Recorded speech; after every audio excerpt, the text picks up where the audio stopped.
अस्सलाम वालेकुम व्यूअर्स, कैसे हैं आप सब। उम्मीद करती हूँ बिल्कुल ठीक होंगे। मैं हूँ जिया बिलाल और आप देख रहे हैं मेरा यूट्यूब चैनल जिया का दस्तरखान। आज मैं आपके लिए मिक्स दाल की रेसिपी लेकर आई हूँ जो बनाना बहुत इजी है। ये मेरे पास मसूर की दाल है, ये माश की दाल है और ये मूंग की दाल है। इन तीन दालों को सबसे पहले मैंने अच्छे से साफ़ किया और इनको फिर अच्छे से वॉश करके भिगो दिए तकरीबन आधे घंटे के लिए। उसके बाद मैंने एक कढ़ाई ली, उसमें तकरीबन 2 कप कुकिंग ऑयल लूँगी और इस ऑयल को गर्म होने तक फिर इसमें प्याज ऐड कर दूंगी। मेरे पास 3 बड़े साइज़ के प्याज थे, उनको मैंने रफली सा काट लिए। उसमें ऐड करूंगी, उनको अच्छे से फ्राई करना है गोल्डन होने तक। तो ये देखिए हमारे प्याज गोल्डन हो चुके हैं काफ़ी हद तक। अब हम इसमें बाकी चीज़ें ऐड करेंगे तो ये और भी ज़्यादा अच्छे से गोल्डन हो जाएंगे। सब्ज़ मिर्च का पेस्ट है मेरे पास 1 टेबल स्पून, इसमें ऐड करूँगी। 1 टेबल स्पून लहसुन अदरक का पेस्ट है, ये भी इसमें ऐड करूँगी। इनको अच्छे से फ्राई करना है 1 मिनट तक ताकि इनकी एक्स्ट्रा स्मेल ख़त्म हो जाए। और उसके बाद ये फ्राई हो चुके हैं तो जो मैंने दालों को अच्छे से भिगो के रखा था वॉश करके, उनको इसमें ऐड कर दूँगी। दालों को हमने इधर ही इनके साथ रोस्ट करना है, इस तरह से इनका जायका बहुत ही अच्छा बनता है और ये खाने में बहुत टेस्टी होती है। इसको अच्छे से फ्राई करेंगे, जो इसका ये पानी है ये खुश्क हो जाए।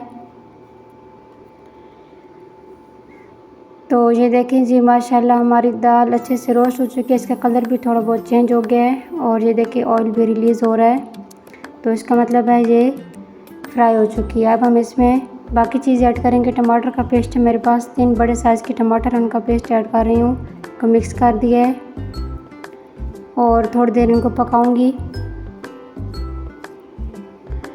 उसके बाद इसमें कुछ स्पाइसेस ऐड करूँगी। सबसे पहले 2 टीस्पून मैं इसमें चिली फ्लेक्स के ऐड करूँगी। ये आप देख सकते हैं चिली फ्लेक्स।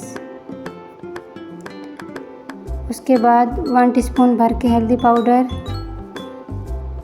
1 टीस्पून धनिया पाउडर, 2 टीस्पून नमक।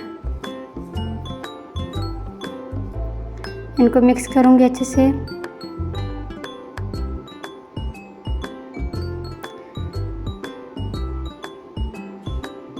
और अब इनको पकने में ज़्यादा देर नहीं लगेगी, हमारी दाल बहुत जल्दी बन जाएगी। 1 टीस्पून कश्मीरी लाल मिर्च पाउडर ऐड करूँगी और इसको अच्छे से फ्राई करूँगी।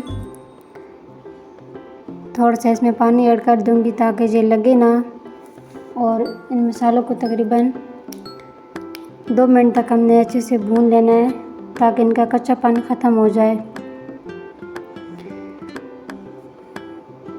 ये दाल आप मेहमानों के लिए भी बना सकते हैं, उनको बहुत पसंद आएगी। ये दाल बनाना बहुत इजी है और ये बहुत टेस्टी बनती है। आप तीनों दालों को अपनी मर्ज़ी की क्वांटिटी से ले सकते हैं। मैंने तो 1 कप लिया है तीनों दालों का, आप हाफ कप भी ले सकते हैं जितना आप चाहें। और अब ये इसी पानी में गल जाएगी, इसको मैं कवर कर दूँगी। तो ये देखिए मैंने इसको ओपन कर दिया तकरीबन 5 मिनट का ताकि इसको पकाया है और अब ये अच्छे से गल भी चुकी है, हमारी दाल तैयार हो चुकी है। तो इसके बाद हम अगला प्रोसेस करते हैं। एक पैन लिया मैंने, उसमें देसी घी ऐड करूँगी तकरीबन 3 से 4 टेबल स्पून। ये हम तड़का तैयार कर रहे हैं और उसके बाद इसमें 1 टेबल स्पून ज़ीरा ऐड करूँगी, सफ़ेद ज़ीरा है मेरे पास, और 5 से 6 अदद इसमें सब्ज़ मिर्च ऐड कर दूँगी। इनको बहुत अच्छी तरह से रोस्ट करना है, सिर्फ 1 मिनट से भी कम, 40 से 50 सेकंड आपने इनको रोस्ट करना है। अगर आप ज़्यादा करेंगे तो ये जल जाएंगी और देसी घी का जायका भी चेंज हो जाएगा। तो ये देखिए ये रोस्ट हो चुके हैं और अब हम तैयार शुदा दाल में इसको ऐड कर देंगे। ये देखिए ज़ीरे का कलर थोड़ा सा चेंज हुआ है और अब हम इसको दाल में ऐड कर देंगे इस तरह से ऊपर। आप यकीन करें इसके साथ दाल का सारा टेस्ट ही चेंज हो जाता है, ये बहुत ही ज़बरदस्त बनती है। और हाफ़ टी स्पून इसमें गरम मसाला पाउडर का ऐड करूँगी और 1 टीस्पून कसूरी मेथी ऐड करूँगी। ये लुक वाइज भी बहुत अच्छी होती है। और अगर आपके पास सब्ज़ धनिया हो तो आप वो भी इसमें ऐड कर दें काट कर। तो ये हमारी दाल पक कर तैयार हो चुकी है। वीडियो पसंद आए तो लाइक करें, शेयर करें फ्रेंड्स और फैमिली में, और मेरे चैनल जिया का दस्तरखान को सब्सक्राइब करना मत भूलिए। ये आपकी तरफ से इनाम होता है और दिल को बहुत खुशी मिलती है, आप यकीन करें। तो एक दफ़ा मेरी रेसिपीज़ को ट्राई ज़रूर किया करें और मुझे कमेंट्स बॉक्स में बताया करें कि आपने बनाई और कैसी बनी। और अगर आपको किसी भी चीज़ की समझ ना आए तो आप मुझसे पूछ सकते हैं, मैं आपको इंशाल्लाह बताऊंगी। तो मिलते हैं एक और न्यू वीडियो के साथ। अपना और अपने प्यारों का बहुत सारा ख्याल रखिए और हमें दुआ में याद रखिए। अल्लाह हाफिज़।